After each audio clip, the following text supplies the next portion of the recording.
Alright everybody, welcome back to the channel. So what I got here is this little plasma cutter from Amazon, Cut 50. This thing out of the package, out of the box, is pretty simple enough, I guess I should say. The tools you're gonna require to kind of put this together are simple. 5/16 wrench, a 3/4, a Phillips, a good quality Teflon, because the one that comes with the stuff is pretty and then a 9/16 socket and a ratchet. And like I said, pretty simple to put together. You got your ground clamp, power switch, I'm gonna say power switch, right? Activator or whatever. The air line for your nozzle here, for your deal here for the tip. It does come with extra consumables. That's what are they called? Ceramic tips, collars, and then the tip itself and all that. Back here is what we have to check out real quick. So the way I set mine up, it came with these barb fittings that you supposed to put over here, but that doesn't seem logical. So what I did is put a regular air fitting for this type of hose, 1/4 inch, Teflon tape it, and then you're gonna need that 9/16 socket to put this, and this here. Came with hose clamps as well, and this big hose. I didn't bother to cut it because I just wanted to see if it would work. This bracket, those little nuts there are those 5/16, and then that 3/4 is to tighten up this this nut for this airline. I'm gonna say that the ground clamp is pretty cheap, right?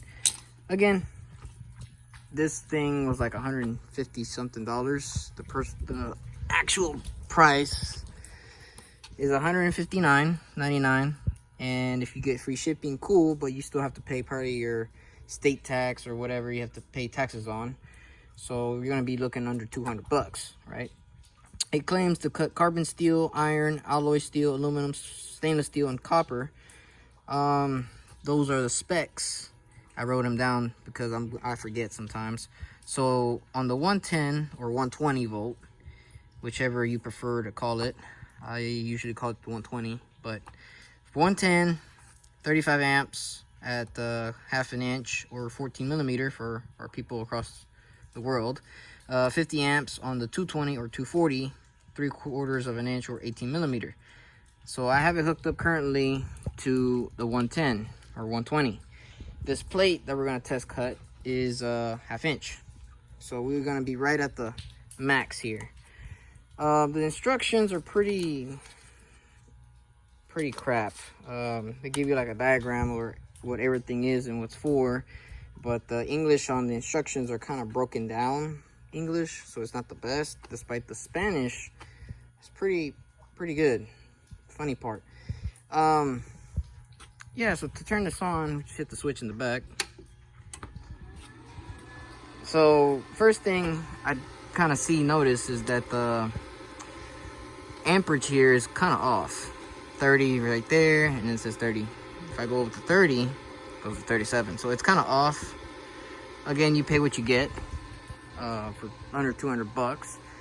I will say this is meant for like someone who's starting out, like me in a sense, or us here at the shop. This is for your gas flow, so we have it right in the middle.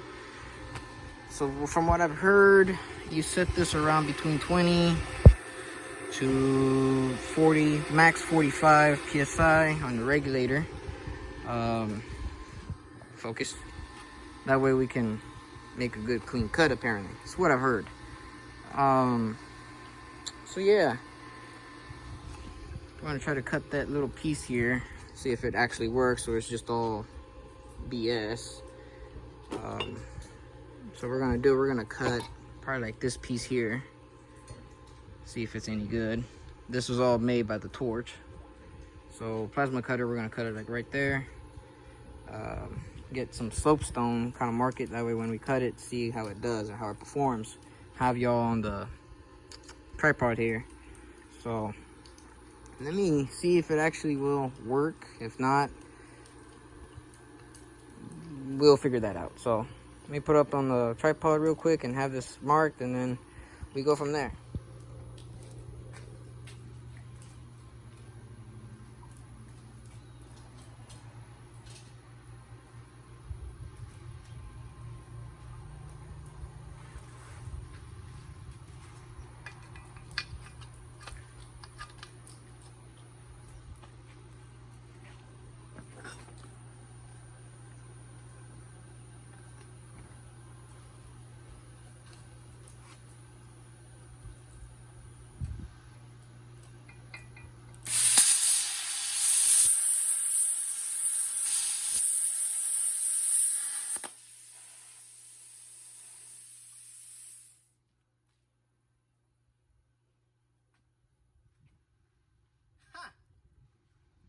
Pretty interesting. It didn't cut all the way through, but it did cut like halfway. So maybe more amperage. Let's give it the 35. Let's see what it does.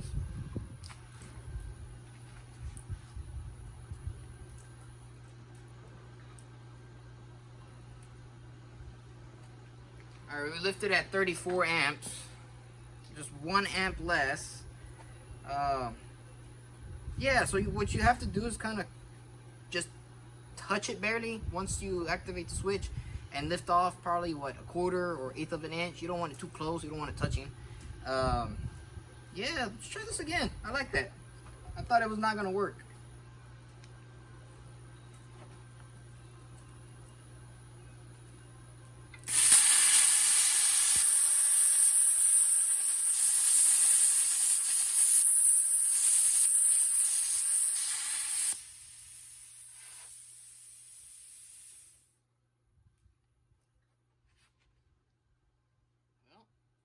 Better that time. So this is 1/2 inch plate, unless I'm doing it wrong, but I mean, it's doing its job. It's cutting. It hasn't blown up yet. Cool. So I'm guessing, again, this is practice, my first time doing this, so I'm guessing kind of have it more closer, that way it can penetrate, or go slower. I don't know. Let's try this. Let's try that again. Pretty surprised for like the $200 something, well, less than 200. You got yourself a pretty good little, plasma cutter. Let's try this again. Kind of liking it.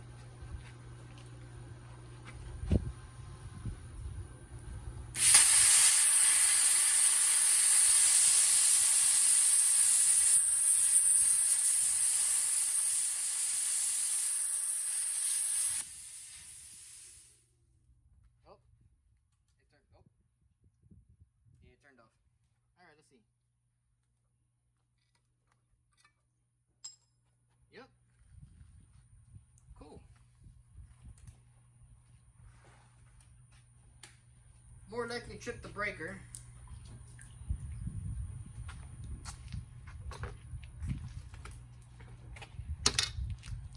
Let's see. Take off the tripod real quick. So, again, this is my first time cutting, so bear with me there. So yeah, I guess the 110 is a little too much for my breaker box, I guess.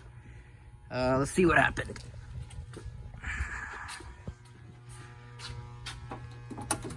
Yep, it tripped the breaker. So, alright, so that means that cutting a 110 on, I don't know what kind of amp fuse the circuit is a little too much. So I'm guessing a 220 would be perfect, or 240 or whatever you want to call it, would be perfect to cut this. It'll probably cut better than, the 110. So that means, again, this is a 1/2 inch plate, meaning that I'm maxing out on the settings. So therefore, go underneath. Therefore, going maxed out, it's maxing out its capacity. So not bad. I'm pretty astonished. Still hot? Yeah, still hot. So that means anything less than a 1/2 inch would be perfect for the 110 system, as it's rated, as it's, you know, stated.